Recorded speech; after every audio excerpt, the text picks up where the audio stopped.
After this. Okay. Good morning. Do you hear me? First of all, good morning and thank you to Culture Action Europe for inviting me to this live online dialogue. Thank you to all the people online whom I cannot see, but that are watching, following this debate, and I hope also interact with me and exchange during this half an hour.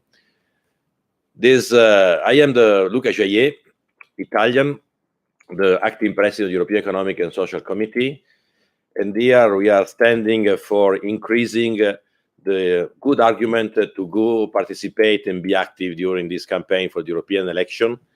But I am not a candidate for the European election, not because I do not think this is an important issue to be candidate to run for the European Parliament, but because here I represent the house of the civil society, the European civil society, and we are all engaged to create a good opportunity of debate, of participation to this. The European Economic and Social Committee is a consultative body established by the Treaty of Rome in 1957. It represents the employers, the employees, the trade unions, the workers, and all the other group of interest of economic and social life in Europe.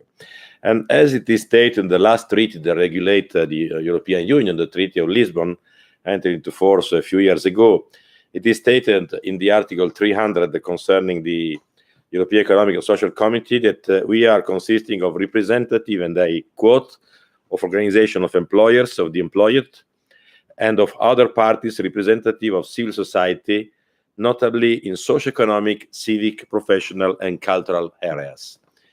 And this latter mention of cultural areas that has always been underestimated in the European public space is exactly what I have decided to put at the core of my 2.5-year presidency, not only because I share with you and I do not need to explain to you why culture is so important for Europe, has been so important to build a European identity, has been so important to trace European history, but it's also important today to trace a good line for the future and a good convergence of interest and of passion for the future of Europe.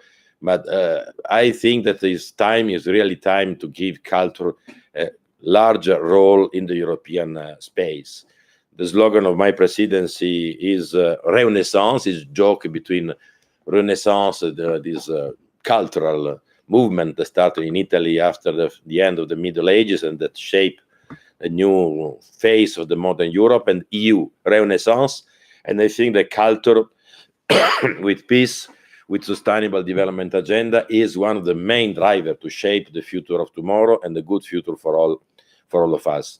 I think that culture today is has several atouts to help us, and they stop here just to leave now time for this exchange. First of all, culture has always been the space to cultivate the interaction between the enormous diversity of European history. We know that Europe has been a space much older than the European Union, and a space where diversity and diverse interests have been also confronted in a very hard way, also with war. And culture has always been the space to build up the common line beyond all this hard confrontation that has marked the history. And today, in what we think, the value on which we found our civilization, European civilization, we can still recognize the trace of the Greeks, of the Romans, of the Catholics, of the Protestants, of the Germans, of all the part of Europe.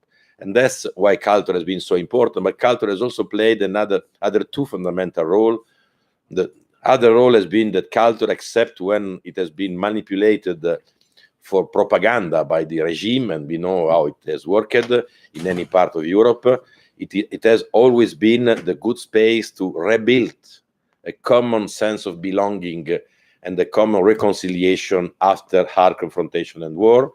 And culture has also been the space where the fundamental value on which we base what we are today, this community of value, community of law, and community of destiny is fundamentally based. So that's the reason, as I fundamentally think that culture could and should be a driver of our future. And I am fully convinced that we have to give culture and to the cultural actor much more space and role in the Europe of today and tomorrow. So I see there is already one question. I am reading. Education. But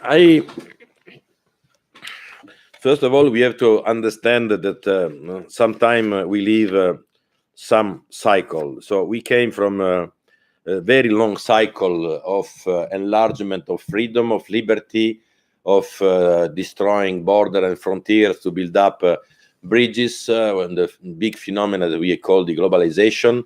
And this has created a lot of fears also for the acceleration of the transformation that we are living.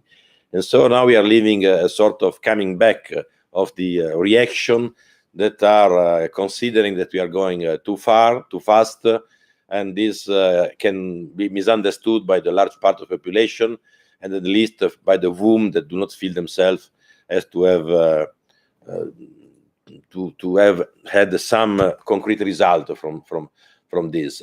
I think that we need to invest much more in education.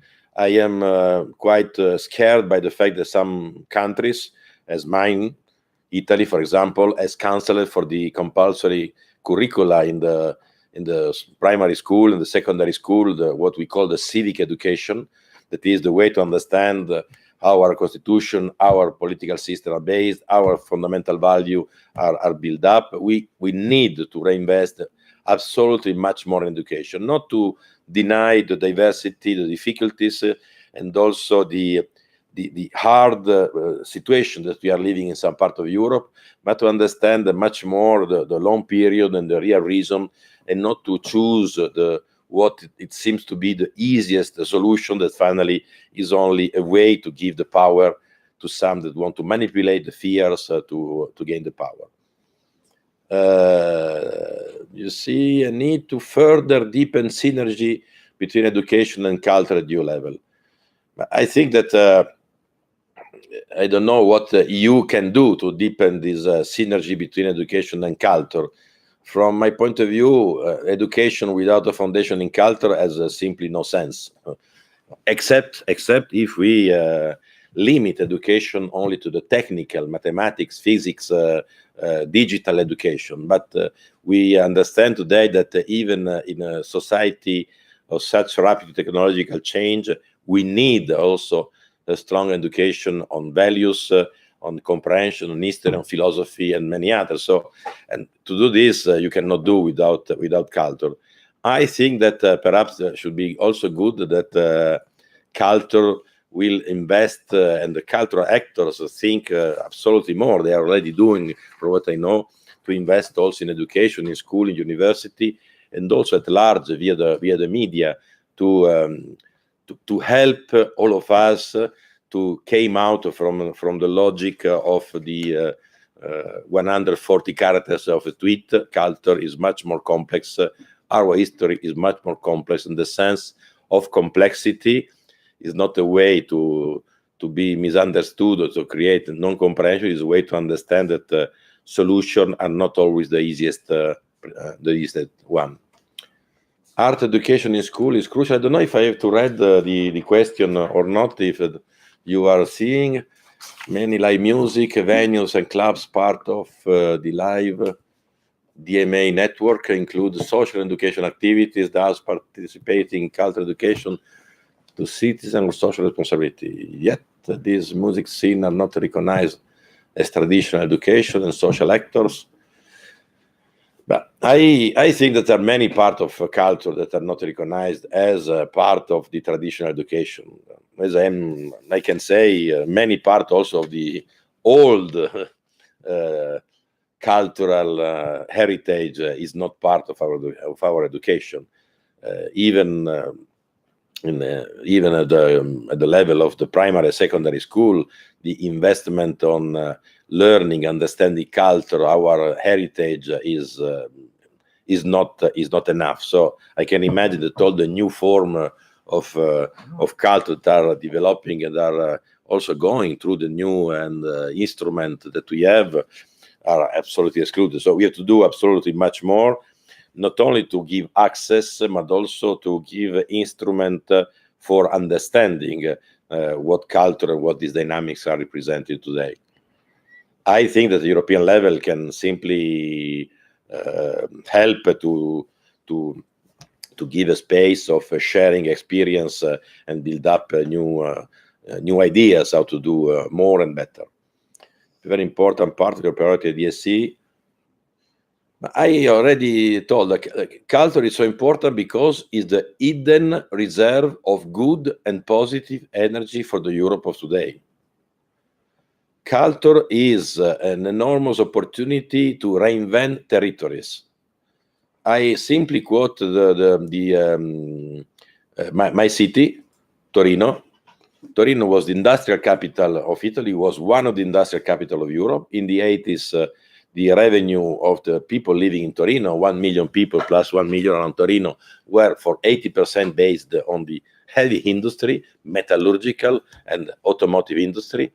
Today, this has gone, and the 80% of the revenue of Torino today is fundamentally based on culture, tourism, connected with culture, and all congress and other issues like that. So I think that culture is fundamental for the value, for the understanding, for building comprehension and building a good future and good passion for the future, but it's also fundamental to give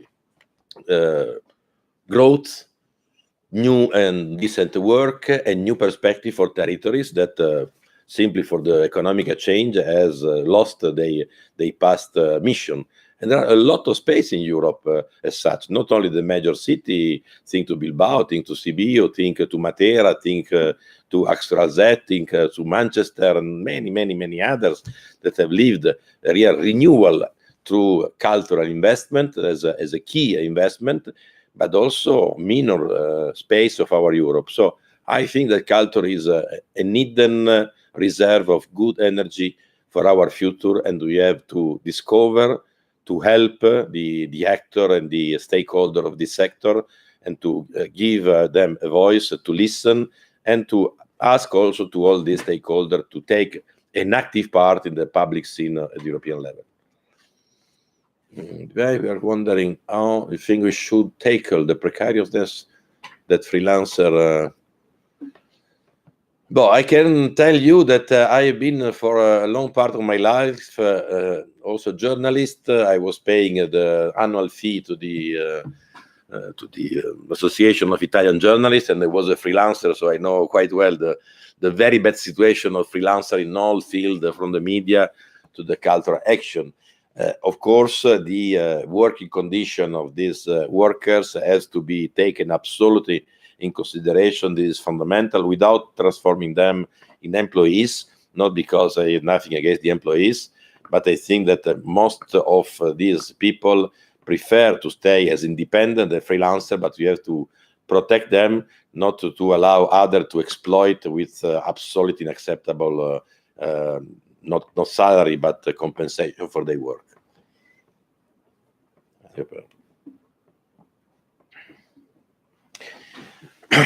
Now, your question is about is the EU project in crisis and what we can do to improve the external image of Europe in the world. Are two different questions. For the first one, I think that European project is in a deep change, because the world is going through a deep change through several and important, fast and profound transformation.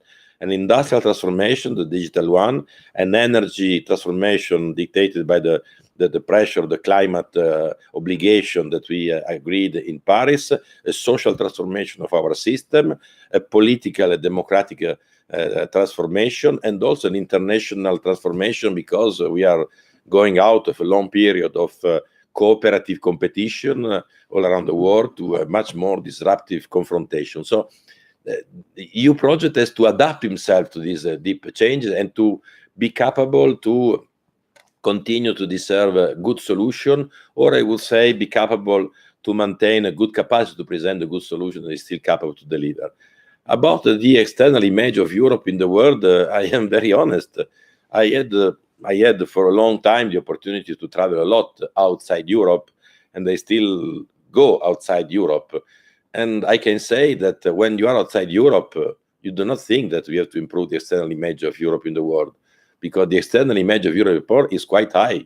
There is the queue of people that want to come to enter the European Union, because Europe is still the best space in the world where to born, where to live, where to work, where to invest, where to be protected, where to have access to health and to education. And that's what people are looking. And even from the countries, how many countries are waiting to access to the European Union? So yes, we have a UK that want to come out, but they are incapable to decide after 3 years how to realize their choice to go out from the European Union. But there is a queue. I was in Albania last week, and they are waiting, they are claiming for the opening of the negotiation for accession.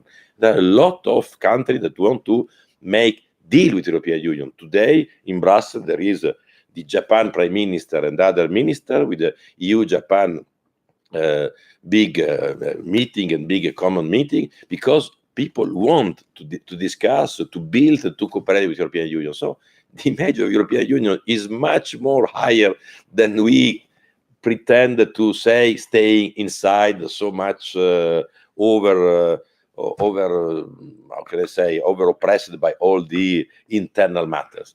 Go outside sometimes, look to what the European Union deserves for its citizens, its enterprise, its kids, its older, and you will see that not only the politics, not only the delivering, but also the image is absolutely high and well.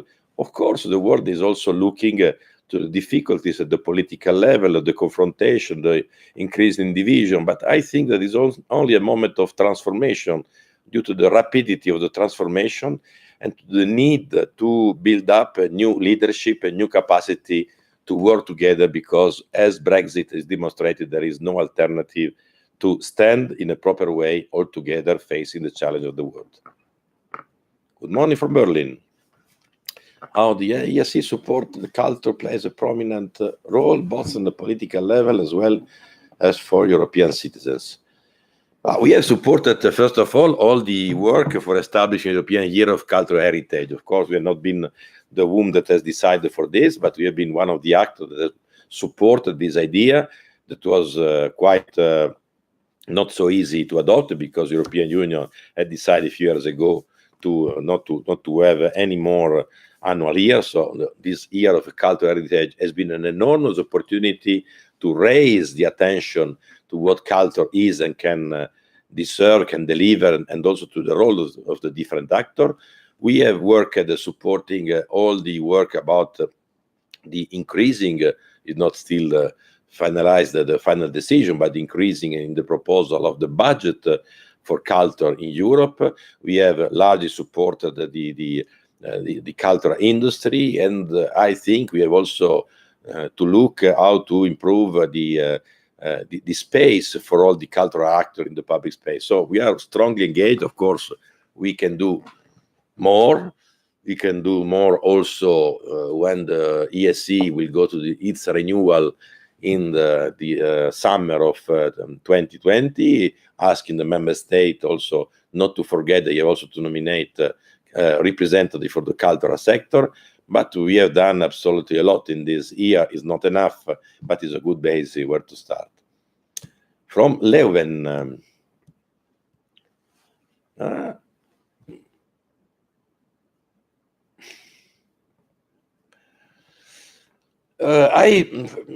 For me, it's very difficult to rethink work beyond employment. I think that the condition of employment and work in the future will be very, very different for what they are today. Many elements of this change are already evident. in my country, the large part of the new works are independent works, autonomous works, often, unfortunately, very underpaid and underprotected. Even the condition of employment are changing so much. There is much a higher condition of mobility. We all know that the statistics tell us that a person today is 20 years old will change his work at least 7 or 8 times in his life. And this is a scenario completely different for the scenario that I have in front of myself. I was born in 62, and when I was in the 80s, just entering in this new world of the adults, the scenario I had in front of me was absolutely different, although I went the same direction, changing many works and many positions. So I think that the work of tomorrow will be either independent work and either employed work in any field, in any part, because you need independent, and this will be a perspective that will grow, but you need also to stabilize, because finally also to produce something and to stabilize a workforce. And so it will be a mixed one with a new condition, what we have known in the past century. What we need is 2 things. One is to build up a common instrument with the public authority that take a leadership, and with the involvement of all the actors, enterprise, work organization, and so on, for assisting and protecting the transition between the different works, because there will be much more interruption. And second, also to rethink the way to deliver our services, fundamental service of the welfare state, because what it is true is that how it has been built today, it will not resist so long. And so, as no one of us want to live in a scenario and will decrease the possibility for the citizens to access to the fundamental social rights, we have to reinvent and to invest, to innovate in the social delivering of the welfare state. That is one of the fundamental milestones of European construction. Good morning. How could you develop a step for a sustainable future? But I think in 3 ways. First of all, not thinking that we have to reinvent the wheel every 6 months. European Union has been at the forefront of what we call today the sustainable goals adopted by the United Nations, and has been also the first one to adopt a large and consistent strategy at the European level. So first, we have to remember what we have done. Second, we have a strategy that is the EU 2030 strategy, that is a good strategy of innovation in industrial growth, innovation in industrial change, and also in the main driver that will be digital and technological transformation, robotics, and so on. Innovation and investment in the energy transformation, the energy mix that will drive enormous transformation and the destruction of work, but also creation of new works, and also enormous investment in what I was referring before about the social investment, the social protection, the fight against the poor, the accompanying of people in transition between different work, and also the issue of climate change, sustainability. We have this agenda. This agenda is there. We are simply to start and to be coherent, to pretend from our politicians that this agenda will become the driver of the next parliamentary time and next commission, and will also determine the key priority in the EU budget for the year to come. The proposal for the budget of European Union for the year to come is not enough for the moment. The Commission proposed to dedicate 25% of this budget to sustainable goals. We claim for at least 40%, because we have to go fast and to this change, as also young like Greta Thunberg and all these adolescents are asking to us, the adults. So we have an agenda, we have the condition. And the third element is a lot of growing local community, organization, small and medium enterprise, big enterprise, and bank are understanding that this is the business of the future. This is the resilient and sustainable, strong business of the future. Will create resilient work, resilient growth, decent work, and also a future for many, many local communities. So this consciousness is growing all around in this constituency. So I am confident that we will be capable to develop this step for sustainable future, but we have to stress and to push and to lobby our government to be all united in this direction. Do you think national politicians defend enough the EU project? What are your expectations for the upcoming election? I think that one of the arguments of the problem that we are living in Europe today is that most of the national leaders came to Brussels in the past 10 years, taking together, after some time, harsh debate, but common decision. They decide together. Also very divisive dossier as immigration, as budget, and so on. And after, when they came out from the council and they come back home, they say, Brussels is the bad dictatorship that dictate to us what we have to do. For the immigration, for example, is one of the most divisive issue of the past, the ending legislation.